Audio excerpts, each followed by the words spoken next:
Kasihi dimanapun Bapak Ibu berada, semoga anugerah dan berkat Tuhan selalu melingkupi Bapak Ibu dimanapun Bapak Ibu berada.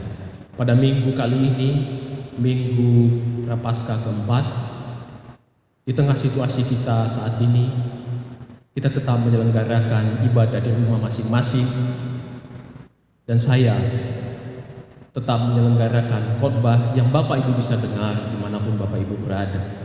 Sebelum memasuki renungan, mari kita bersatu di dalam doa. Syukur dan terima kasih, hormat kami hanya kepadamu ya Allah, atas segala kemuliaan, atas segala berkat anugerah, atas segala apapun yang terjadi atas hidup kami. Terima kasih untuk memampukan kami menyatakan cinta kasih-Mu kepada orang-orang di sekitar kami. Terima kasih untuk memampukan kami terus mendengarkan firman, sekalipun dalam kondisi seperti hari ini. Tuhan, kami akan membaca firman-Mu, merenungkannya, menjadikannya pegangan dalam hidup kami. Berkati umat-Mu dimanapun mereka, apapun yang sedang mereka kerjakan hari ini. Tuhan menjaga mereka, buka hati pikirannya untuk mampu menyelami firman Tuhan. Engkau jamah lidah hamba-Mu, pikiran hamba-Mu dan tubuh hamba-Mu ini yang akan menyampaikannya. Biarlah kebenaran-Mu saja yang tersampaikan. Terima kasih Kristus, berfirmanlah karena kami siap untuk mendengar. Amin. Bapak Ibu yang Kristus kasihi, pembacaan Alkitab kita pada hari ini diambil dari Injil Yohanes pasal 9 ayat 1 sampai dengan 14. Yohanes 9 ayat 1 sampai dengan 41. Saya akan membacakannya untuk Bapak Ibu sekalian. Yohanes 9 ayat 1 sampai 41. Orang yang buta sejak lahirnya. Waktu Yesus sedang lewat, ia melihat seorang yang buta sejak lahirnya. Murid-muridnya bertanya kepadanya, "Rabi, siapakah yang berbuat dosa? Orang ini sendiri atau orang tuanya, sehingga ia dilahirkan buta?" Jawab Yesus, "Bukan dia dan bukan juga orang tuanya, tetapi karena pekerjaan-pekerjaan Allah harus dinyatakan di dalam dia. Kita harus mengerjakan pekerjaan Dia yang mengutus aku selama masih siang. Akan datang malam di mana tidak ada seorang pun yang dapat bekerja. Selama aku di dalam dunia, akulah terang dunia." Setelah ia mengatakan semuanya itu, ia meludah ke tanah dan mengadu ludahnya itu dengan tanah, lalu mengoleskannya pada mata orang buta tadi dan berkata kepadanya, "Pergilah, basuhlah dirimu dalam kolam Siloam." Siloam artinya yang diutus. Maka pergilah orang itu, ia membasuh dirinya lalu kembali dengan matanya sudah melek. Tetapi tetangga-tetangganya dan mereka yang dahulu mengenalnya sebagai pengemis berkata, "Bukankah dia ini yang selalu mengemis?" Ada yang berkata, "Benar, dialah ini." Ada pula yang berkata, "Bukan, tetapi ia serupa dengan dia." Orang itu sendiri berkata, "Benar, akulah itu." Kata mereka kepadanya, "Bagaimana matamu menjadi melek?" Jawabnya, "Orang yang disebut Yesus itu mengadu tanah, mengoleskannya pada mataku dan berkata kepadaku, 'Pergilah ke Siloam dan basuhlah dirimu.' Lalu aku pergi, dan setelah aku membasuh diriku, aku dapat melihat." Lalu mereka berkata kepadanya, "Di manakah dia?" Jawabnya, "Aku tidak tahu." Lalu mereka membawa orang yang tadinya buta itu kepada orang-orang Farisi. Adapun hari waktu Yesus mengadu tanah dan memelekkan mata orang itu adalah hari Sabat. Karena itu orang-orang Farisi pun bertanya kepadanya, bagaimana matanya menjadi melek? Jawabnya, ia mengoleskan adukan tanah pada mataku. Lalu aku membasuh diriku dan sekarang aku dapat melihat. Maka kata sebagian orang-orang Farisi itu, orang ini tidak datang dari Allah, sebab ia tidak memelihara hari Sabat. Sebagian pula berkata, bagaimanakah seorang berdosa dapat membuat mukjizat yang demikian? Maka timbullah pertentangan di antara mereka. Lalu kata mereka pula kepada orang buta itu, dan engkau, apakah katamu tentang dia? Karena ia telah memelekkan matamu. Jawabnya, ia adalah seorang nabi. Tetapi orang-orang Yahudi itu tidak percaya bahwa tadinya ia buta dan baru dapat melihat lagi, sampai mereka memanggil orang tuanya dan bertanya kepada mereka, inikah anakmu yang kamu katakan bahwa ia lahir buta? Kalau begitu bagaimanakah ia sekarang dapat melihat? Jawab orang tua itu, yang kami tahu ialah bahwa dia ini anak kami dan bahwa ia lahir buta. Tetapi bagaimana ia sekarang dapat melihat, kami tidak tahu. Dan siapa yang memelekkan matanya, kami tidak tahu juga. Tanyakanlah kepadanya sendiri, ia sudah dewasa. Ia dapat berkata-kata untuk dirinya sendiri. Orang tuanya berkata demikian karena mereka takut kepada orang-orang Yahudi, sebab orang-orang Yahudi itu telah sepakat bahwa setiap orang yang mengaku dia sebagai Mesias akan dikucilkan. Itulah sebabnya maka orang tuanya berkata, ia telah dewasa, tanyakanlah kepadanya sendiri. Lalu mereka memanggil sekali lagi orang yang tadinya buta itu dan berkata kepadanya, katakanlah kebenaran di hadapan Allah. Kami tahu bahwa orang itu orang berdosa. Jawabnya, apakah orang itu orang berdosa? Aku tidak tahu. Tetapi satu hal aku tahu, yaitu bahwa aku tadinya buta dan sekarang dapat melihat. Kata mereka kepadanya, apakah yang diperbuatnya padamu? Bagaimana ia memelekkan matamu? Jawabnya, telah kukatakan kepadamu dan kamu tidak mendengarnya. Mengapa kamu hendak mendengarkannya lagi? Barangkali kamu mau menjadi muridnya juga? Sambil mengejek, mereka berkata kepadanya, engkau murid orang itu, tetapi kami murid-murid Musa. Kami tahu bahwa Allah telah berfirman kepada Musa, tetapi tentang dia itu kami tidak tahu dari mana ia datang. Jawab orang itu kepada mereka, aneh juga bahwa kamu tidak tahu dari mana ia datang, sedangkan ia telah memelekkan mataku. Kita tahu bahwa Allah tidak mendengarkan orang-orang berdosa, melainkan orang-orang yang saleh dan yang melakukan kehendaknya. Dari dahulu sampai sekarang tidak pernah terdengar bahwa ada orang yang memelekkan mata orang yang lahir buta. Jikalau orang itu tidak datang dari Allah, ia tidak dapat berbuat apa-apa. Jawab mereka, engkau ini lahir sama sekali dalam dosa, dan engkau hendak mengajar kami. Lalu mereka mengusir dia keluar. Yesus mendengar bahwa ia telah diusir keluar oleh mereka. Kemudian ia bertemu dengan dia dan berkata, percayakah engkau kepada Anak Manusia? Jawabnya, siapakah dia Tuhan? Supaya aku percaya kepadanya. Kata Yesus kepadanya, engkau bukan saja melihat dia, tetapi dia yang sedang berkata-kata dengan engkau, dialah itu. Katanya, aku percaya Tuhan. Lalu ia sujud menyembahnya.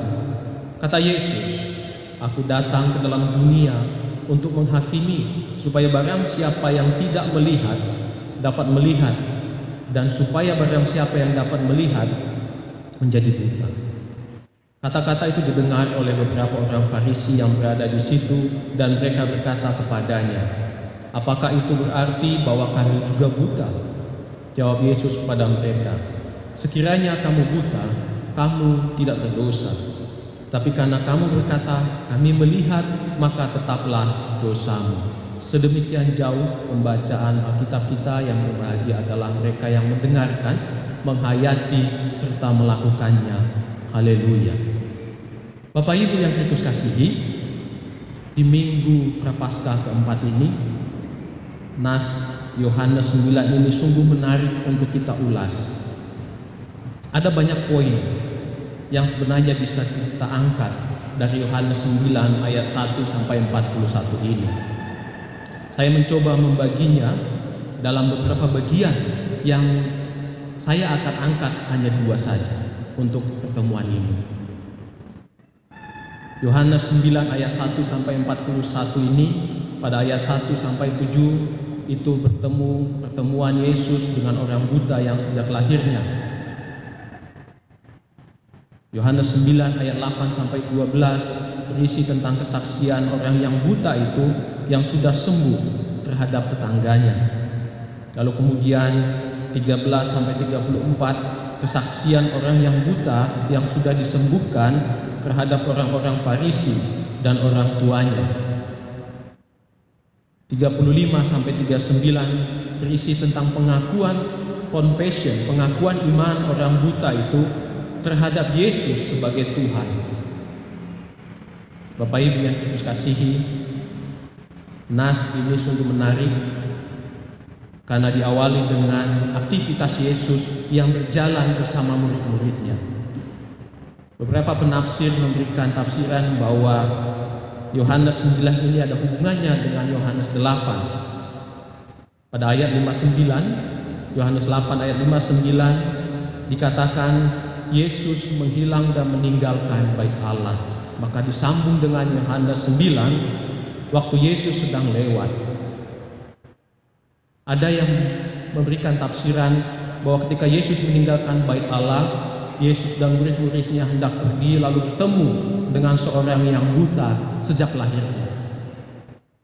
Dalam pertemuan itu maka muncullah dialog antara murid dengan Yesus tentang dosa siapa sehingga orang ini menjadi buta sejak lahirnya. Dalam pemahaman, dalam apa yang dibayangkan oleh murid-murid pada masa itu adalah setiap orang yang mengalami penderitaan selalu ada kaitannya dengan dosa. Apakah itu dosa turunan orang tuanya ataukah dosa orang itu sendiri. Dan memang Bapak Ibu, di zaman itu berkembang pemahaman seperti itu, bahwa orang dosa, orang yang menderita selalu ada hubungannya dengan dosa. Tetapi yang menarik, apa yang Yesus jawab, apa yang Yesus katakan pada ayat 3, bukan dia dan juga bukan orang tuanya, tetapi karena pekerjaan Allah harus dinyatakan di dalam dia. Pekerjaan Allah harus dinyatakan di dalam dia. Bapak Ibu, ini ingin mengatakan bahwa Allah bekerja di dalam setiap hal yang kita alami. Allah bekerja sekalipun di dalam penderitaan. Allah bekerja sekalipun di dalam hal yang tidak baik, yang tidak menyenangkan yang kita alami. Mungkin kita mengalami pergumulan, tapi yakin dan percaya Allah ingin menyatakan suatu rencananya, karena rencana Allah adalah rencana damai sejahtera. Bapak Ibu yang Kristus kasihi, maka ayat 4 ini melanjutkan bahwa kita harus mengerjakan pekerjaan Dia yang mengutus aku selama masih siang. Artinya bahwa Yesus mengajak peran aktif umat yang percaya. Setiap orang yang mengaku Yesus Tuhan diajak oleh Yesus untuk menyatakan pekerjaan-pekerjaan Allah ini. Bagaimana kita mampu menyatakan pekerjaan Allah di dalam dunia? Bapak Ibu, banyak hal yang kita bisa lakukan untuk menyatakan pekerjaan Allah di dalam dunia ini. Menyatakan cinta kasih kita kepada orang lain, menjaga sesama. Itu merupakan peran aktif kita. Kisah ini kemudian berlanjut dengan penyembuhan, di mana Yesus menyembuhkan dengan satu metode yang juga pernah dilakukannya, yaitu dengan ludah. Dan kali ini ludah dan tanah. Bapak Ibu, dicatat di dalam Injil lain juga Yesus pernah melakukan penyembuhan dengan ludah. Kita bisa melihat bahwa penyembuhan ludah ini dilakukan di dalam Markus 7 ayat 31 sampai 37, di mana Yesus menyembuhkan seorang yang tuli dengan ludah. Dalam Markus 8 ayat 22 sampai 26, Yesus menyembuhkan seorang buta di Betsaida. Pada Injil lainnya, Yohanes 4 ayat 46 sampai 53, Yesus menyembuhkan anak pegawai istana. Artinya apa Bapak Ibu? Yesus menyembuhkan dengan berbagai metode, dengan berbagai cara. Banyak hal yang akan dipakai oleh Allah untuk menyembuhkan kita. Yakin dan percayalah bahwa penyembuhan, pemulihan itu akan terjadi. Ketika kemudian dalam Yohanes 9 ini, ketika Yesus sudah mengoleskan ludah dan tanah kepada mata orang buta ini, lalu Yesus berkata, "Pergilah, basuhlah dirimu dalam kolam Siloam." Ini memberikan makna bahwa penyembuhan itu membutuhkan respon aktif dari kita. Yesus sudah bekerja, tapi pekerjaan itu butuh kita respon dengan baik, dengan aktif untuk melakukan apa yang Yesus katakan. Maka pergilah orang itu, ia membasuh dirinya lalu kembali dengan matanya sudah melek. Mari lihat Bapak Ibu, Yesus mengoleskan ludah tanah ke mata orang buta itu dan berkata, "Pergilah, basuhlah." Jika saja orang buta itu tidak melakukan apa yang Yesus katakan, apakah mungkin penyembuhan terjadi? Penyembuhan itu terjadi ketika kemudian kita merespon panggilan Allah dengan baik. Inilah yang disebut iman yang aktif. Iman yang aktif artinya kita melakukan sesuatu untuk kebaikan seperti yang Allah sudah nyatakan bagi kita. Hal menarik lainnya yang kedua yang saya catat di sini adalah bahwa penyembuhan ini dilakukan pada hari Sabat. Seperti kita tahu Bapak Ibu, beberapa kali di dalam Injil dicatat bahwa Yesus pernah berdebat, berdialog, mengalami perdebatan dengan orang-orang Farisi tentang hari Sabat ini. Inilah yang kemudian dalam Yohanes 9 ini membuat orang Farisi mengatakan bahwa Yesus itu orang berdosa.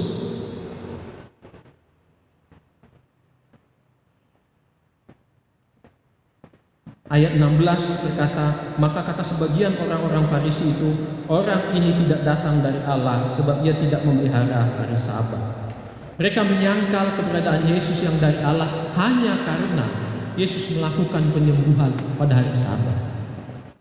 Mereka bahkan mengatakan Yesus adalah orang berdosa karena melanggar hari Sabat menurut orang Farisi. Kejadian ini Bapak Ibu tidak hanya di sini saja. Kita juga bisa melihat bagaimana mukjizat penyembuhan, bagaimana pekerjaan-pekerjaan Yesus dilakukan pada hari Sabat.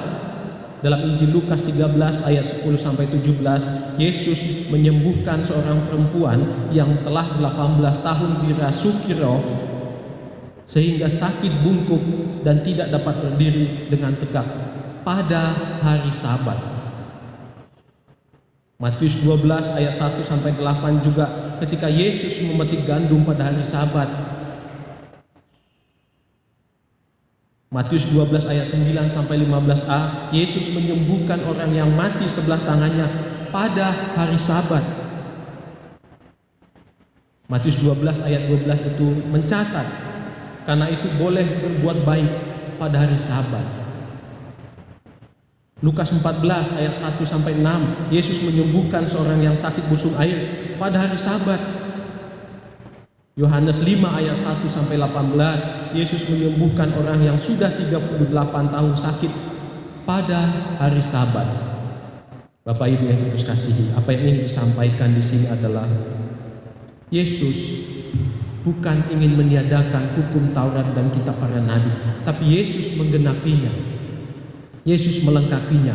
Apa yang ingin disampaikan oleh Yesus adalah bahwa kasih adalah inti dari ajaran Kristen. Kasih melampaui aturan.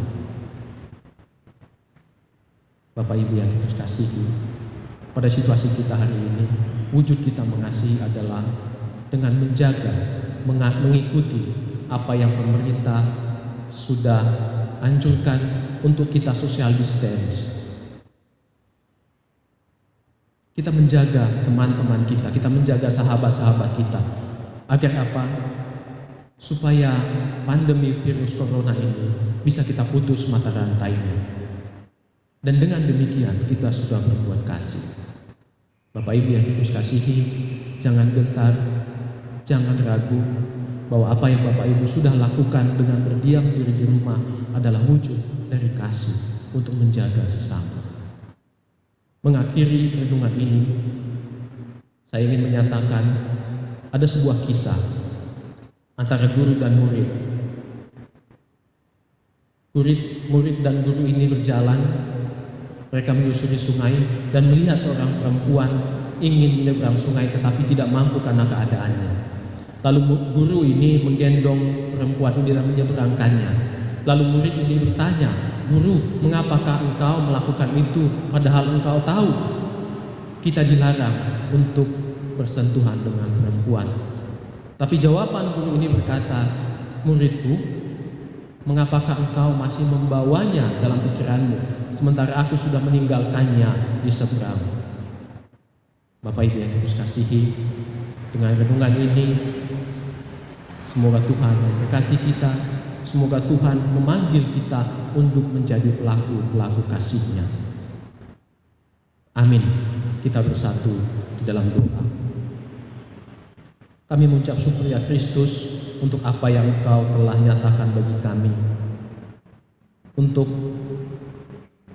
mau selalu beserta kami di tengah situasi seperti sekarang ini. Kami siap untuk mengerjakan pekerjaan-pekerjaan Tuhan yang Engkau nyatakan di dalam hidup kami, bagi dunia ini, bagi bangsa kami, bagi lingkungan kami. Pakailah kami Tuhan untuk menyatakan pekerjaan-pekerjaan Tuhan selama hari masih siang. Apapun yang Tuhan ingin kami lakukan, Tuhan nyatakan, mampukan kami. Di tengah situasi seperti sekarang ini ya Tuhan, Engkau memakai banyak orang. Engkau memakai pemerintah kami, Engkau memakai para medis, Engkau memakai TNI Polri, Engkau memakai hamba-hamba Tuhan, rohaniawan, Engkau memakai semua orang masyarakat untuk memutus mata rantai virus corona ini. Tuhan, kami yakin dan percaya pemulihan akan terjadi atas bangsa kami, atas dunia ini. Karena Tuhan telah berjanji, rancangan adalah rancangan damai sejahtera. Kami membawa dalam doa setiap umat jemaat-Mu yang berada dimanapun mereka, yang dalam keadaan sakit, apapun sakitnya, Tuhan menjamah mereka, Tuhan menjadi tabib yang ajaib atas mereka. Berikan kesembuhan bagi mereka. Jemaat yang mengalami ketakutan, gelisah, apapun itu ya Kristus, kuatkan kami, mampukan kami tetap berdiri teguh untuk menyatakan cinta kasih-Mu. Kami ingin menjadi pelaku-pelaku pekerjaan Tuhan. Kami juga berdoa untuk gereja-gereja, pemerintah kami ya Tuhan. Hari ini Engkau nyatakan kasih-Mu bagi mereka, Engkau kuatkan mereka. Setiap orang yang Kau pakai, mampukan mereka untuk menjadi saluran berkat. Berkati kami ya Kristus, berkati masyarakat kami, berkati bangsa kami, berkati dunia ini untuk menjadi dunia yang lebih baik. Ampunkan kami akan dosa kami. Terimalah doa kami ini dengan melandaskannya seperti doa yang Kau ajarkan. Bapa kami yang di surga, dikuduskanlah nama-Mu, datanglah kerajaan-Mu, jadilah kehendak-Mu di bumi seperti di surga. Berikanlah kami pada hari ini makanan kami yang secukupnya, dan ampunilah kami akan kesalahan kami, seperti kami juga mengampuni orang yang bersalah kepada kami. Dan janganlah bawa kami ke dalam pencobaan, tapi lepaskanlah kami daripada yang jahat. Karena Engkaulah yang punya kerajaan dan kuasa dan kemuliaan sampai selama-lamanya. Amin. Terimalah berkat dari Tuhan, kasih karunia dari Allah Bapa, Tuhan kita Yesus Kristus, persekutuan Roh Kudus, itulah yang memberkati hidupmu, hidup keluargamu, hidup bangsa ini, hari ini, esok, dan untuk selama-lamanya. Amin.